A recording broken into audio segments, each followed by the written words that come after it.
ജാനുവിനൊക്കെ police ക്രൂരമായി മർദ്ദിച്ചിരുന്നു ആ കാലഘട്ടത്തിൽ. ക്രൂരമായ മർദ്ദനമായിരുന്നു. ജാനു ഒക്കെ എനിക്കിപ്പോഴും തോന്നുന്നു, ജാനു മർദ്ദിച്ച് ഹോസ്പിറ്റലിൽ കിടക്കുമ്പോഴൊക്കെ നമ്മളൊക്കെ പോയ ഒരു സിറ്റുവേഷനുണ്ട്. അതിനുശേഷം ഒരു പത്രസമ്മേളനം ജാനുവിൻ്റെ ശരീരമാകെ നീലിച്ച പാടുകളും കൈകൾ ഒടിഞ്ഞ പാടുകളും ഒക്കെ ആയിട്ട് വലിയ ഒരു സീനുകൾ. അതുപോലത്തെ സീനുകളൊക്കെ ഈ സിനിമയിലുണ്ട്. നമ്മൾ സിനിമയിൽ ഇല്ല എന്ന് പറയില്ല. മുത്തങ്ങ സംഭവം ഇനിയെങ്കിലും നമുക്ക് സിനിമ കണ്ടു കഴിഞ്ഞപ്പോൾ ഉറപ്പായിട്ട്, ഞാൻ പല പ്രാവശ്യം പറഞ്ഞപ്പോഴും അത് എനിക്ക് ഉൾക്കൊണ്ട് പറയാൻ പറ്റില്ല. അത് അനുരാജ് അങ്ങനെ പറഞ്ഞു. കാരണം അനുരാജ് പറഞ്ഞ പോലെ ഒരു സിനിമാറ്റിക് ഫ്രീഡം പുള്ളി എടുത്തിട്ടുണ്ട്.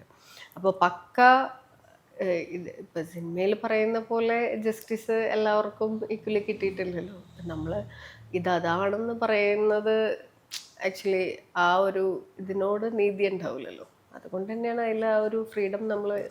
അതെ അതെ, ഞാൻ പറഞ്ഞു വന്ന് ജാനുവിനുണ്ടായ അനുഭവങ്ങളുണ്ട്. ആ അനുഭവങ്ങളൊക്കെ സിനിമയിൽ ജാനുവിൻ്റെ കഥാപാത്രം ചെയ്യുന്ന ആരേക്കും ഉണ്ടാവുന്നുണ്ട്. അതൊക്കെ വേദന കിട്ടുന്ന അവസരമാണ്. അന്നൊക്കെ ഒറിജിനൽ ലാത്തിക്കടിച്ചെങ്കിൽ ഇന്നൊക്കെ സെറ്റിലെ ആർട്ടിലർക്ക് വാവാക്ക തരുന്ന ലാത്തിക്കാണ് അടിക്കുന്നത്. എന്നാലും വേദനിക്കും അല്ലേ? ആ സമയങ്ങളൊക്കെ എങ്ങനെയായിരുന്നു? ഈ ലാത്തി ഡമ്മിയാണ്, പക്ഷെ നമ്മുടെ മേത്ത് പാഡും വെച്ചിട്ടുണ്ട്. ഇപ്പം എന്നെ തള്ളി ഇതൊക്കെ മാസ്റ്ററിൻ്റെ അസിസ്റ്റൻ്റൊക്കെയാണ്. പക്ഷെ എന്നാൽ കൂടി നമ്മൾ ആ സ്ട്രഗിളിൻ്റെ ഇടയിൽ അങ്ങോട്ടും ഇങ്ങോട്ടും തള്ളയും പിടിക്കുകയൊക്കെ ചെയ്യുമ്പോൾ ഈ പറഞ്ഞ പോലെ പാഡൊക്കെ മൂവ് ചെയ്യും. അപ്പോൾ ഈ പറഞ്ഞ പോലെ അടിയും ചവിട്ടും കറക്റ്റ് നമ്മുടെ മേത്ത് തന്നെ വീഴുകയും ചെയ്യും. കാരണം ഡമ്മിലാത്തി ആണെങ്കിൽ അതിനൊരു ഒടിഞ്ഞു പോവാതിരിക്കാൻ അതിൻ്റെ ഉള്ളിൽ PVC ഇട്ടതാണ്. PVC പൈപ്പിന് അടി കിട്ടുന്ന പോലെ തന്നെ ഉണ്ടാവും അത്. പക്ഷേ ലൈക്ക് ഇതൊക്കെ കഴിഞ്ഞ് നമ്മൾ റൂമിൽ ചെല്ലുമ്പോൾ നമ്മൾ നോക്കുമ്പോൾ മുതുകത്ത് ചിലപ്പോൾ ആ നീല പാടുണ്ടാവും. അപ്പോൾ ഞാനും എൻ്റെ ചേച്ചിയും കൂടിയായിരുന്നു. അപ്പോൾ നമ്മൾ പറഞ്ഞത് ഇങ്ങനെ ഡമ്മി ലാത്തിക്ക് അടിച്ചിട്ട് നീലപ്പാടുണ്ടെങ്കിൽ അപ്പോൾ ഒറിജിനൽ ലാത്തിക്ക് അന്ന് അടി കിട്ടിയവരുടെ അവസ്ഥ അത് താങ്ങാൻ പറ്റാത്തതായിരിക്കും. കാരണം നമ്മൾ ആ ഫിലിമിന് വേണ്ടി ചെയ്യുമ്പോൾ ഇപ്പം പ്രണവിനാണെങ്കിലും തല്ല് കിട്ടുമ്പോൾ ഉള്ള പെയിനും കാര്യങ്ങളും അറിയാം. അപ്പോൾ നമുക്ക് സഹിക്കാൻ പറ്റുന്നതായിരിക്കാം.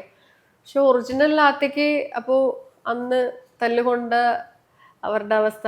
ഞാൻ ജാനു മാമിനെ മൂവി കഴിഞ്ഞിട്ട് ഞാൻ പോയി കണ്ടിരുന്നു. നേരിട്ട് പോയി കണ്ടിരുന്നു. എനിക്ക് തോന്നി നേരത്തെ കാണാമായിരുന്നു എന്ന് തോന്നി. പക്ഷെ നമുക്ക് ശ്രമിച്ചപ്പോഴും അവസരം കിട്ടിയില്ല. പിന്നെ നമ്മൾ ഷൂട്ട് കഴിഞ്ഞിട്ടാണ് ഞാൻ പോയി കാണുന്നത്. മാമിനെ കണ്ടു. മാം പറഞ്ഞു ഇങ്ങനെ തല്ലുമ്പോൾ നമുക്ക് വാശിയാണ്. ഞാൻ കരഞ്ഞിട്ടില്ല. ഞാൻ ആ വാശിയോടെ ഞാൻ നിന്നേക്കുന്നത്. അത് കഴിഞ്ഞ് മുഖത്തിനൊക്കെ അത് പറ്റിയത് അന്നത്തെ ആ ഒരു ഇൻസിഡൻറ്റിന് ശേഷമാണ്. മുഖത്തിനൊക്കെ ഒത്തിരി ടൈം വേണ്ടി വന്ന് റിക്കവർ ആവാൻ എന്ന് പറഞ്ഞു. ഇതുപോലെ ഫോട്ടോസൊക്കെ കാണിച്ചു തന്നു.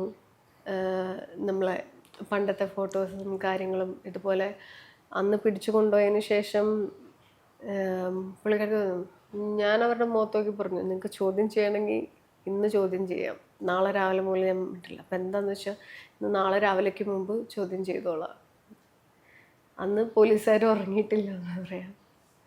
അങ്ങനെ റിലേറ്റഡ് കുറേ സ്റ്റോറീസ് ഇങ്ങനെ നമ്മളിങ്ങനെ പറഞ്ഞപ്പോൾ ചോദിച്ചാൽ പറഞ്ഞപ്പോൾ ഇങ്ങനെ അന്നേരം അനുഭവിച്ച കുറച്ച് കാര്യങ്ങൾ ഇങ്ങനെ ഷെയർ ചെയ്തായിരുന്നു. എനിക്ക് ജാനുവിനെ ഈ നമ്മുടെ ലൊക്കേഷനിലെ ഫോട്ടോ കാണിച്ചു കൊടുത്തു. ഞാൻ എൻ്റെ ക്യാരക്ടറിന്റെ ഫോട്ടോ അന്നേരം ഞാൻ എടുത്തത് ഇങ്ങനെ കാണിച്ചെടുത്തത്. അപ്പൊ നോക്കിയിട്ട് അയാൾ ചിരിച്ചു, ഇതാണല്ലേ എന്നുള്ള ഇതില്. വേറെ അങ്ങനൊന്നും പറഞ്ഞൊന്നുമില്ല. സെറ്റില് വന്നെന്നുണ്ടായിരുന്നു. പക്ഷെ കുറെ അവിടുത്തെ പ്രശ്നങ്ങളും കാര്യങ്ങളൊക്കെ ആയിട്ട് ഇങ്ങനെ ഓടി നടക്കുന്നതുകൊണ്ട് പുള്ളിക്കാരത്തേക്ക് അന്ന് വരാൻ പറ്റിയില്ല.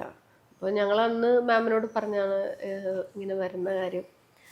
അപ്പോൾ മാമിന് സമയം കിട്ടിയില്ല. Ultra modern kitchen devices. ഒരു കിച്ചണിൽ വേണ്ട എല്ലാ ലേറ്റസ്റ്റ് ബ്രാൻഡുകളും ഇവിടെയുണ്ട്. ലോകോത്തര ബ്രാൻഡുകൾ, original products, wide range. MyG future. WhatsApp വഴി ഇംഗ്ലീഷ് പഠിക്കാൻ ഇംഗ്ലീഷ് കഫേ ഉള്ളപ്പോൾ ഇംഗ്ലീഷ് ഒരു വിഷയമേ അല്ല.